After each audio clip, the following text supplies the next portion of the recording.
chỉ nhon e cu yo chỉ trao có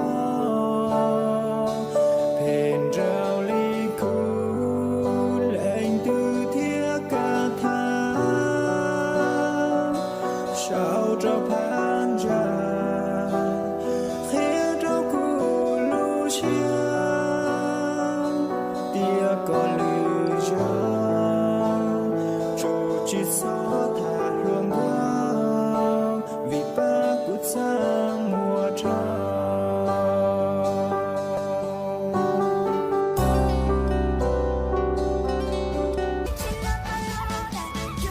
Thời tiết á, mưa gió trở trời, trái tim lỡ nhịp, cả đời thương em.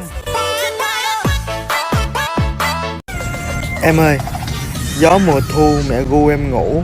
Em lớn rồi, em phải ngủ với anh.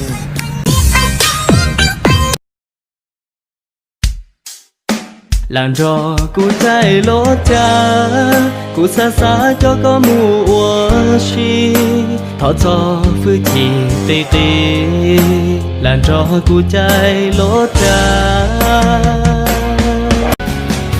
giờ cô chỉ nhỏ dù có lưu thiên lo có khó rong của yo khởi chia.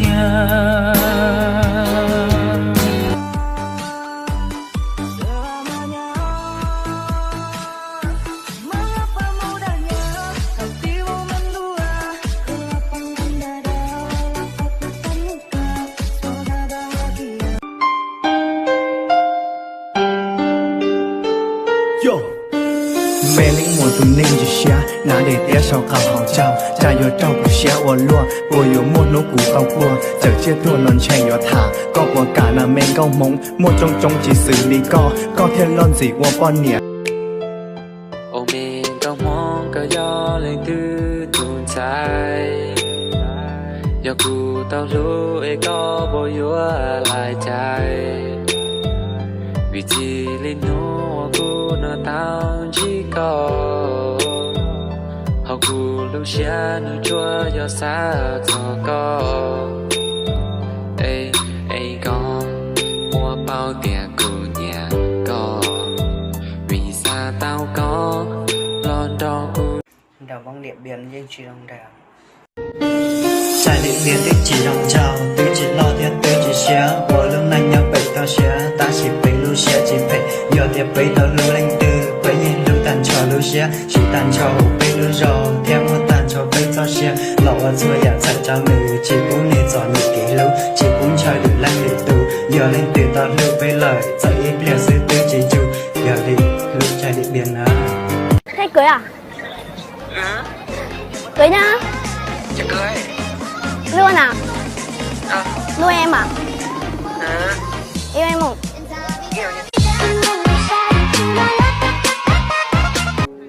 Tu, có tướng cao đấy.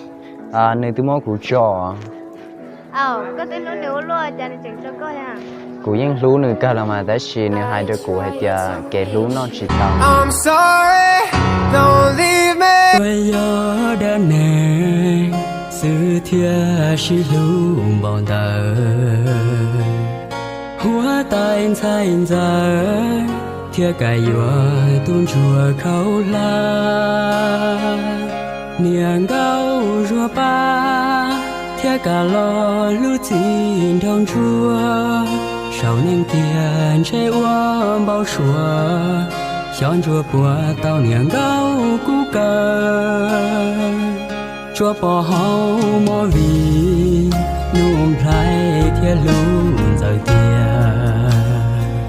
giờ cho xe tu kia đi chú ria mù cho lo do sầu nên nó em giờ ho cho xe tuôn thọ trời nung lại ba nắng dây to. Trái tim ơi, đừng buồn nữa nhé. Tao biết mày đang nhớ tới ai, nhưng tim à, sao mày khờ quá vậy? Mày nhớ họ, họ có nhớ mày không?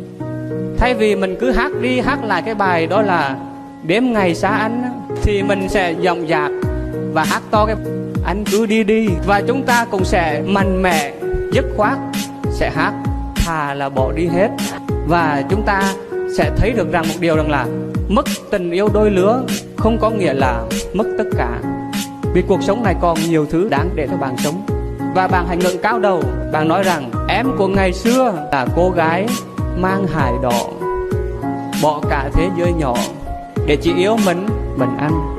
Còn em của ngày hôm nay là cô gái mang hài xanh, tuy mỏng manh nhưng mà không còn xem anh là tất cả.